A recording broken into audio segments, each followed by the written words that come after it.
ભરૂચમાં આજથી 22 ફેબ્રુઆરી સુધી શક્તિનાથ મહાદેવ મંદિર ખાતે પ્રતીકભાઈ શાસ્ત્રી શ્રીમદ ભાગવત મહાપુરાણ કથાનું રસપાન કરાવશે, જે દર્શન માત્રથી પવિત્ર થવા તેવા પતિત પાવનમાં નર્મદાના સાનિધ્યમાં જનેશ્વર મહાદેવ તેમજ ભાતીજી મંદિર પરિવાર દ્વારા પિતૃનારાયણ દેવના મોક્ષાર્થ મંદિર નિર્માણ વિકાસ સ્થળ ભરૂચ શહેરના આંગણે આજથી 22 ફેબ્રુઆરી સુધી બપોરે 2 થી 5 સુધી શક્તિનાથ મહાદેવ મંદિરના ગ્રાઉન્ડમાં શક્તિનાથ ચોક ભરૂચ ખાતે પ્રતીકભાઈ શાસ્ત્રીજી શ્રીમદ ભાગવત મહાપુરાણ કથાનું રસપાન કરાવશે, જેના ભાગરૂપે કથાના પ્રથમ દિવસે તારીખ 16 ફેબ્રુઆરીને રવિવારે બપોરે 1 કલાકે શક્તિનાથ મહાદેવ મંદિરેથી ભવ્ય પોથી યાત્રા નીકળશે.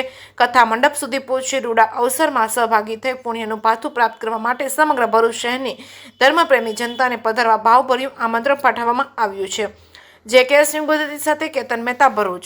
ઓમ સચ્ચિદાનંદ રૂપાય વિશ્વોત્પત્યાદિ હેતવે ત્રાપત્રય વિનાશાય શ્રી કૃષ્ણાય વયમ નમઃ. દરેક જોનાર વિડીયોને મારા જય શ્રી કૃષ્ણ. હું ભરૂચથી પ્રતીકભાઈ શાસ્ત્રી ગુજરાતના આંગણેથી બોલી રહ્યો છું.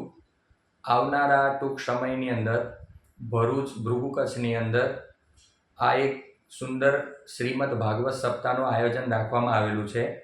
તો એનું એક તમને નિમંત્રણ આપવા માટે મેં આ એક વિડીયો બનાવેલો છે, જેનો મુખ્ય હેતુ પશુ, પંખી અને ગૌરક્ષાનો છે અને વૃદ્ધજનોને સેવા આપવાનો છે, તેમજ મંદિર નિર્માણનો છે.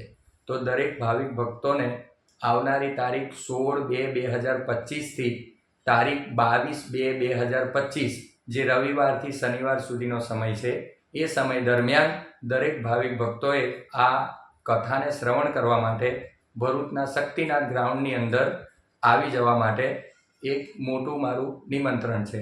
તો જે લોકો આ કથાનું રસપાન કરવા માગતા હોય, પોતે એમાં યજમાન બનવા માગતા હોય, પ્રત્યક્ષ અથવા પરોક્ષ રીતે કોઈ પણ રીતે જોડાવા માગતા હોય, તો એ લોકોને મારું આમંત્રણ તો ખરું જ, પણ જે લોકો આ કથા શ્રવણ કરવા માટે પ્રત્યક્ષ રૂપે ના આવી શકે, એના માટે આપણે એક વ્યવસ્થા રાખેલી છે, જે પોતાના આધુનિક માધ્યમ મોબાઈલ અથવા ટીવી દ્વારા પ્રતીકભાઈ શાસ્ત્રી, જે મારી ચેનલનું નામ છે, એને લાઇક, શેર અને સબસ્ક્રાઈબ કરીને નિહાળી શકશે.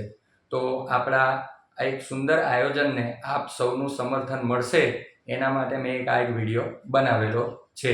અને કથાનો સમય દરરોજ બપોરે 2 થી 5નો રહેશે, તેમજ પોથી યાત્રા પ્રથમ દિવસે બપોરે 12 વાગે શક્તિનાથ મહાદેવના પ્રાંગણથી લઈ કથા પંડાલ સુધી રહેશે. તો દરેકને પુનઃ મારું એક હાર્દિક નિમંત્રણ છે. જય શ્રી કૃષ્ણ.